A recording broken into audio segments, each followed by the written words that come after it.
तुम स्कूल में हो, ये तुम्हारा घर नहीं है। चलो उठकर बैठो और पढ़ो। मैं क्या करूं तोते टीचर, इस पंखे के नीचे ठंडी ठंडी हवा की वजह से मुझे नींद आ जाती है। जग्गू, मैं क्लास से बाहर भेज दूंगा तुम्हें। चलो उठकर बैठो और पढ़ो। स्कूल की घंटी बजती है और छुट्टी हो जाती है।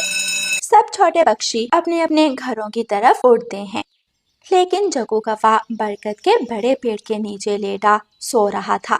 जग्गू के खर्राटों की आवाज जंगल में दूर दूर तक जा रही थी।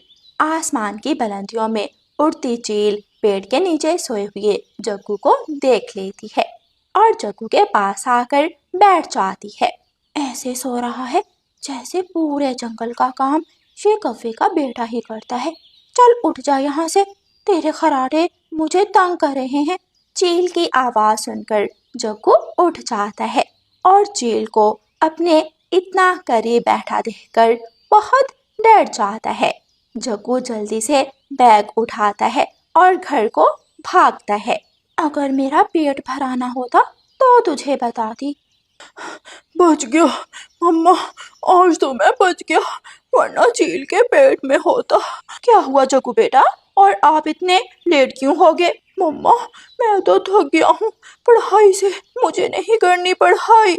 जग्गू बेटा, मैं और तुम्हारे पिता पढ़े लिखे नहीं हैं, लेकिन हमारी बहुत इच्छा है कि तुम पढ़ लिख कर बड़े पक्षी बनो। मम्मा, मुझे बहुत नींद आती है, आज तो इस नींद की वजह से मैं चील का भोजन बनने लगा था।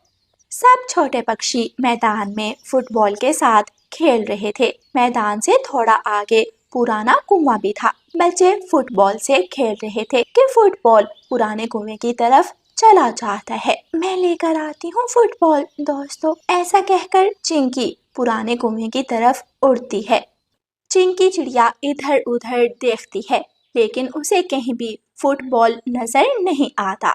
फिर चिंकी चिड़िया कुएं की दीवार पर बैठ जाती है। कहीं फुटबॉल कुएं में तो नहीं गिर गई। अभी चिंकी ऐसा सोच ही रही थी कि तेज हवा का झोंका आता है और चिंकी चिड़िया कुएं में गिर जाती है। बचाओ बचाओ दोस्तों, मुझे बचाओ। चिंकी की आवाज सुनकर सब छोटे पक्षी कुएं के पास आ जाते हैं। दोस्तों, चिंकी की आवाज तो कुएं के अंदर से आ रही है, आप सब कुएं से दूर ही रहना। मैं अपनी मम्मा और बाकी पक्षियों को बुला कर लाती हूँ। गुड़िया जल्दी से जाती है और सब पक्षियों को बुलाकर ले आती है। किसी को कुएं के अंदर जाना होगा, वरना चिंकी डूब जाएगी। चिंकी की माँ को जाना होगा, तुम्हारी बेटी है, जाओ अपनी बेटी को बचाओ। अगर ऐसे ही बातें करते रहे तो चिंकी डूब जाएगी। मेरी बेटी को बचा लो, वो डूब जाएगी। पक्षियों, मेरी मदद करो। लेकिन कोई भी मदद को आगे नहीं बढ़ता। मैं जाकर रस्सी लेकर आती हूँ। रानू चिड़िया रस्सी लेने चली जाती है, लेकिन तब तक चिंकी डूब जाती है। रानू चिड़िया रस्सी लेकर आ जाती है। रस्सी आ गई है। क्या फायदा, अब चिंकी तो डूब गई है। चिंकी की माँ को चाहिए था अपनी बेटी का ख्याल रखती। हाँ, सब मेरी गलती है, मैंने अपनी बेटी का ख्याल नहीं रखा। अपने आप को संभालो पारो बहन, तुम्हारा एक बेटा भी है, तुम्हें उसके लिए खुद को मजबूत करना होगा। ऐसे ही वक्त गुजरता रहा। जग्गू ने स्कूल छोड़ दिया था। अब वो सारा सारा दिन घोंसले में फालतू लेटा सोया रहता था। कालू जी, जग्गू अब स्कूल नहीं जाता। मैं तो कहती हूँ अब आप जग्गू को भी रात को अपने साथ ले जाया करें, दूसरे जंगल चोरी करने में आपकी मदद कर देगा। उल्लू होता है साथ मेरे, तुम जग्गू से घर के काम करवा लिया करो। कोई काम नहीं करता, सारा सारा दिन सोया रहता है बस।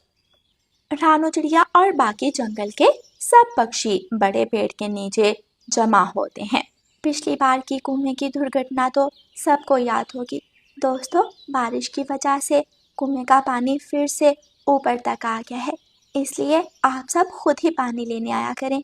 अपने बच्चों को कुएं से दूर रखा करें। मैं तो अपने जग्गू का बहुत ख्याल रखती हूँ, मैं पारो जैसी थोड़ी ना हूँ।